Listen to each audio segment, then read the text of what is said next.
ভাইয়া কলম নিবেন? কলম তো ভাইয়া লাগে না, বাড়িতে অভাব নেই কলম। প্লিজ ভাই একটা নেন। আচ্ছা, কত করে বিক্রি করতেছে?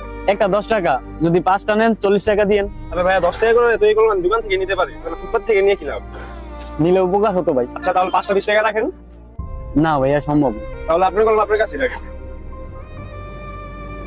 শোনো, আপনি কিন্তু আমরা ঘুরতে যাবো, ঠিক আছে? ভাইয়া পেন লাগবে? দাঁড়াও 1 মিনিট। কি ভাইয়া কি বলো তো?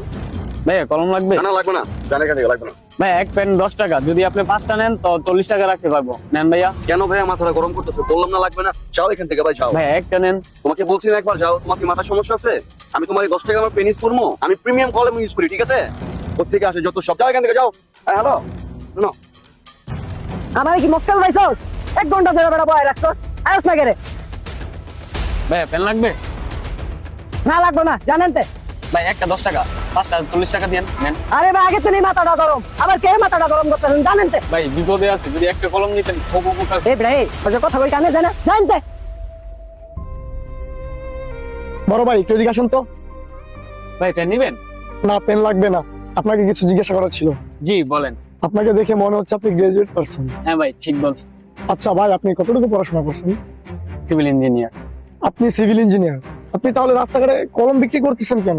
আপনি চাইলে তো ভালো পর্যায়ে জব করতে পারেন। হ্যাঁ ভাই করছি, মাসিক 45,000 টাকা স্যালারি পাচ্ছি। 45,000 স্যালারি, তাহলে আপনি রাস্তায় কলম বিক্রি করতেছেন কেন? আরে ভাই কি হলো, কথা বলেন। ভাইয়া আমার বাবা আমার তলে লাখ লাখ টাকা খরচ করতে, উনি কি কষ্ট করে এক টাকা করে আমাকে পড়ালেখা করাইছে।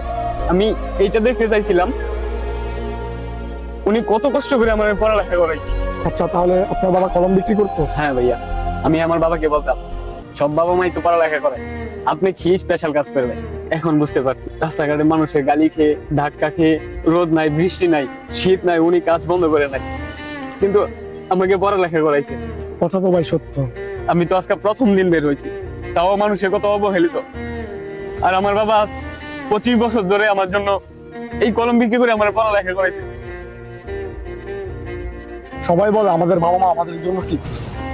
আসলে ভাই এখনকার সোসাইটির যে ছেলেপেলেরা, ওরা না আসলে ভাই এটা বোঝার চেষ্টা করে না যে আসলে আমাদের বাবা মা আমাদের জন্য কি পরিমাণ কষ্ট সহ্য করতেছে বা কি করতেছে। এটা একমাত্র বাবা মাই সহ্য করে, ওরাই বুঝে ভাই। আপনি এই বয়সে বা এই পর্যায়ের মানুষ হয়ে ভাই আপনি এইটা বুঝতে পারতেছেন ভাই, আপনি খুব ভালো মনের একজন মানুষ ভাই। আপনার মতো চিন্তা ভাবনার মানুষ যদি এই সোসাইটিতে সবাই থাকতো, তাহলে আজকে এই সন্তানের জন্য বাবা মাদের